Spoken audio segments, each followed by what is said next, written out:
Hello everyone. I am 72 years old and I want to tell you the honest truth about why most attempts to get organized fail. It is not because you are lazy. It is not because you do not care enough. It is not because your home is too far gone or because organization is something that other kinds of people are capable of and you are not. I know this because I spent decades believing all of those things about myself, and every single one of them was wrong. The real reason most organizing attempts fail is a process problem, not a character problem.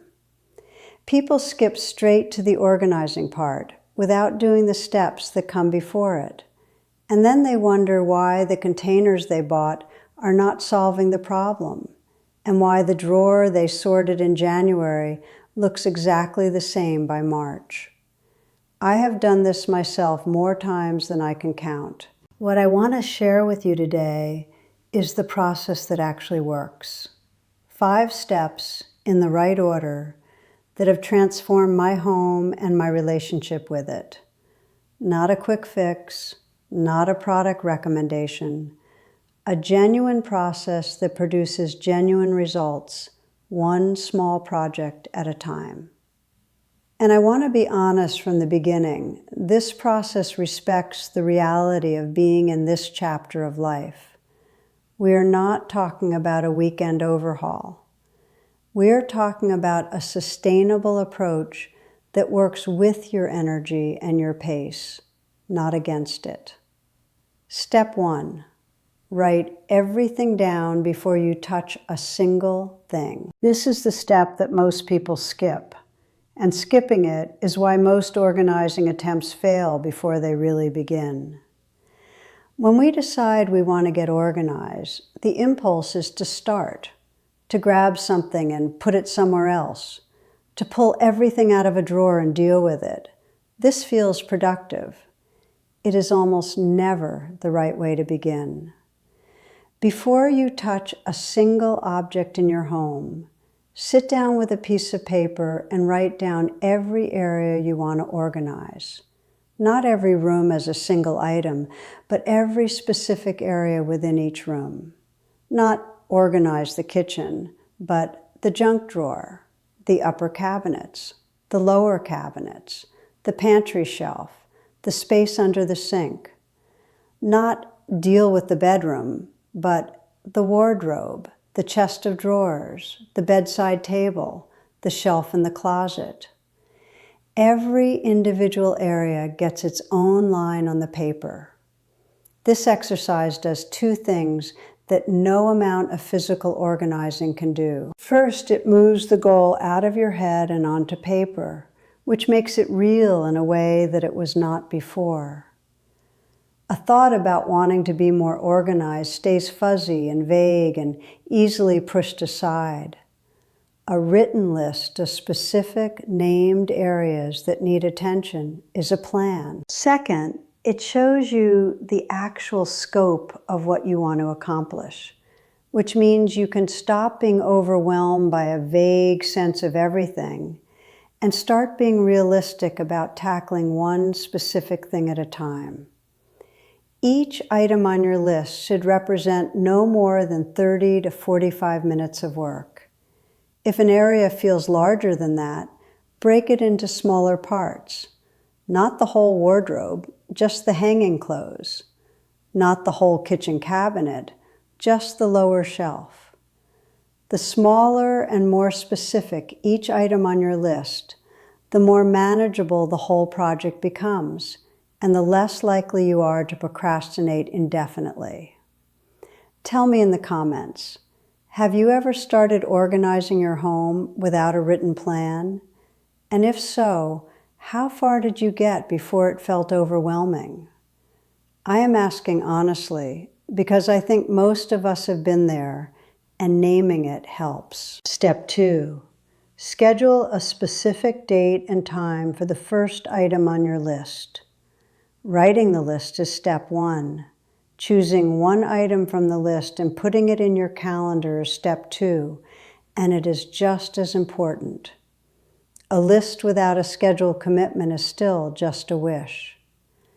The moment you put a specific item in your calendar with a specific date and a specific time, the probability that you will actually do it increases dramatically. This is not me guessing. Years of research on goal achievement says the same thing. People who schedule when and where they will do a task are significantly more likely to do it than people who simply intend to. Pick one item from your list. Not the most important one, not the biggest one. Pick one that feels manageable and that you can complete in under 45 minutes. Write it in your calendar or your planner for a specific day and time this week. Tuesday afternoon at 2 o'clock, Saturday morning at 10, whatever fits your schedule and your energy. Then treat that appointment with the same seriousness you would give to a doctor's appointment or a lunch with a friend. It is a commitment you are making to yourself, and it matters. One thing that I have found particularly important at this stage of life is to schedule organizing sessions at times of day when my energy is genuinely good, not at the end of the day when I'm tired or right after a meal when I'm slow. For me, that is mid-morning. For you, it might be different.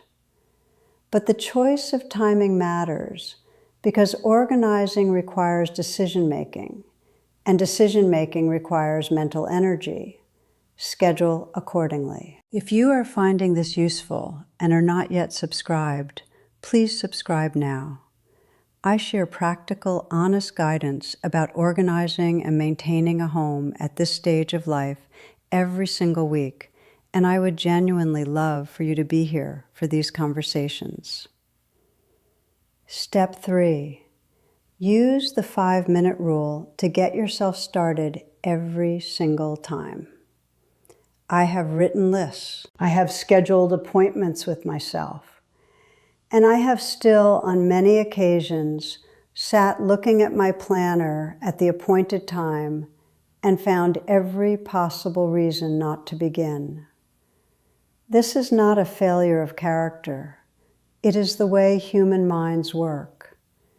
Getting started is almost always the hardest part of any task, and the task that feels most daunting from the outside often turns out to be completely manageable once you are already in the middle of it.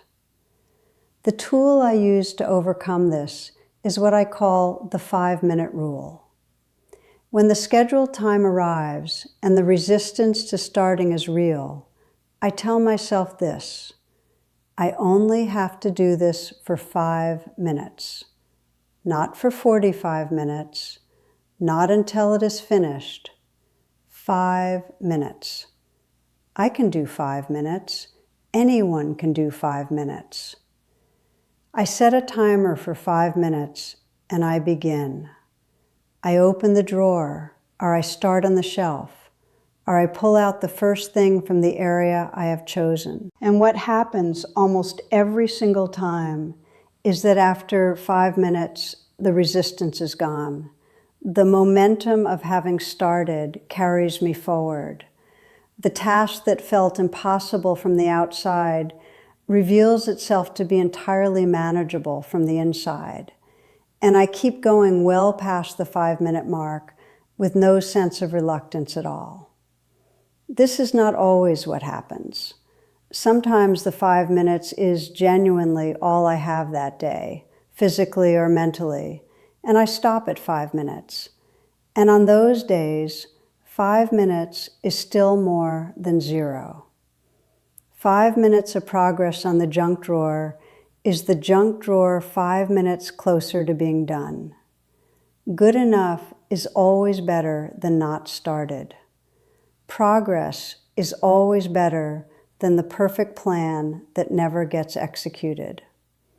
The 5-minute rule has become one of the most reliable tools in my whole approach to managing my home. It removes the only real obstacle, which is the moment of beginning, and lets the momentum of being in motion do the rest. Tell me in the comments, do you struggle most with planning what to do, with making yourself start, or with finishing what you begin? I find that people tend to have one particular sticking point more than the others, and knowing which one is yours is the first step to addressing it. Step 4, do the actual organizing work in the right order.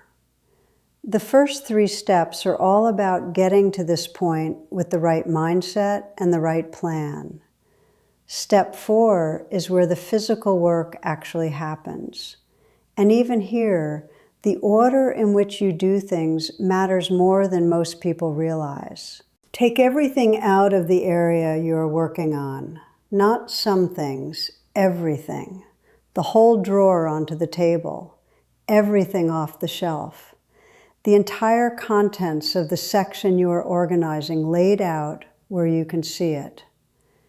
This is the step that reveals what you actually have, including the things you forgot you had, the duplicates you did not know existed, and the things that have no reason to be where they are. Once everything is out, put things back starting with the items you use most regularly and most often.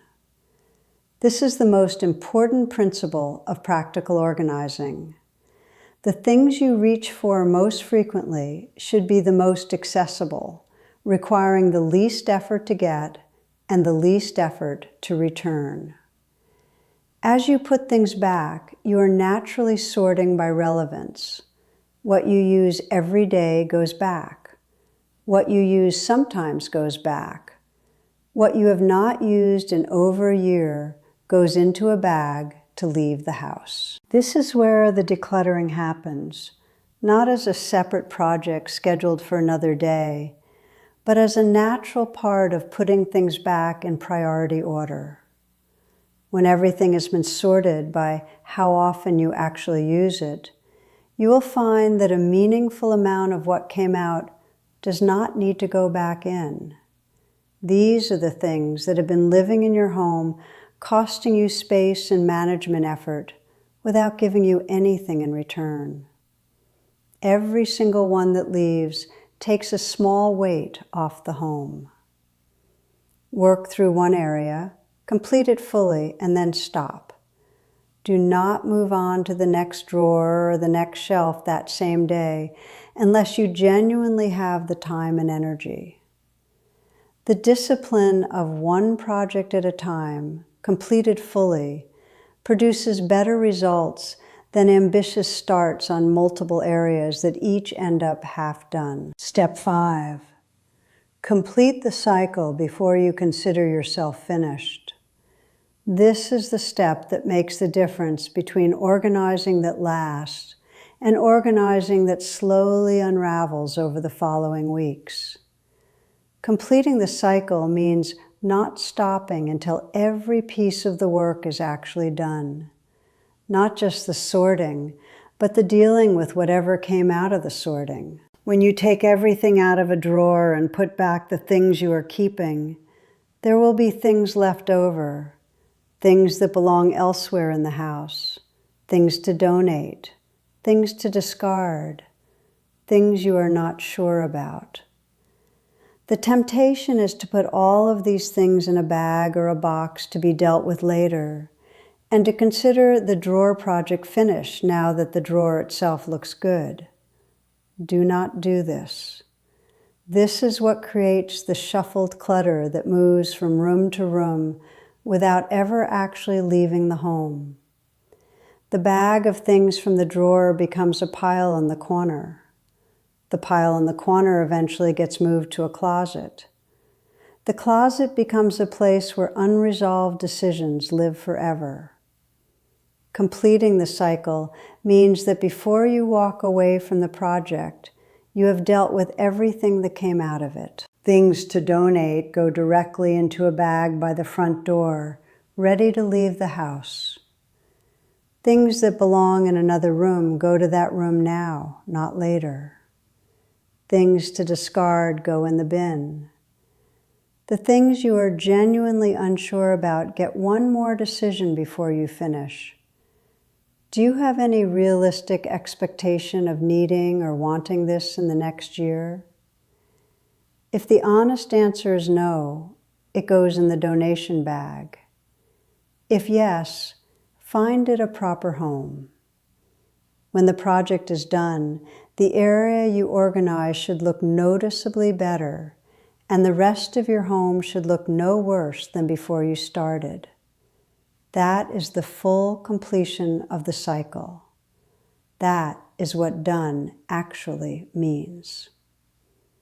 Please subscribe if you have not already. Every week I share this kind of practical step-by-step wisdom about organizing and maintaining a home that genuinely stays organized for people who are in this chapter of life and want to live in a space that feels calm and manageable and theirs.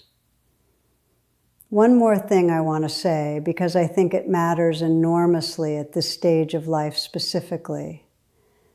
The goal of organizing your home is not a home that looks like a magazine photograph or a perfect storage system from a social media video.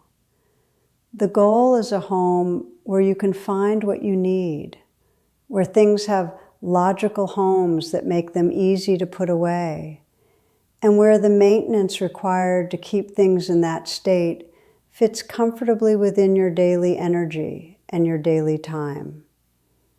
Good enough is the right standard. A home that is 80% organized and maintained daily at that level will serve you infinitely better than a home that is 100% organized for 2 weeks and then falls back into its previous state because the system was too demanding to maintain. Build a system that fits who you actually are and how you actually live, and then maintain it at the level that is realistic for you. That is not lowering your standards. That is having the right standards. The people I know who struggle most persistently with organization are almost always people who are waiting until they have the perfect plan or the perfect products or the perfect amount of time before they begin. And the waiting becomes indefinite because perfect never arrives. The people who succeed are the people who begin with what they have, make progress at the pace available to them, and accept that done and imperfect is always better than perfect and not started.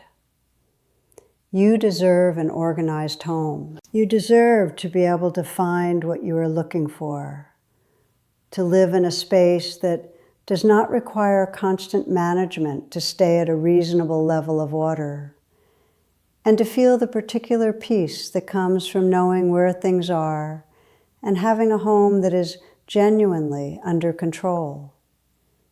These things are available to you. They do not require youth or stamina or a perfectly organized mind. They require the 5 steps, applied in order, one small project at a time. I want to hear from you now. In the comments, tell me where you are in this process right now. Are you still at the point of wishing things were different without a plan? Have you made the plan but not yet scheduled the time? Or are you already in the middle of working through areas of your home, one project at a time? Tell me honestly where you are, because the answer tells me how to help you most, and it tells the people reading along in the comments whether they are alone in that position or in very good company. And please subscribe if you have not already. Every week I share what I know about organizing, decluttering, and maintaining a beautiful home at this stage of life. Practical, honest, and always from real experience. I will see you next week.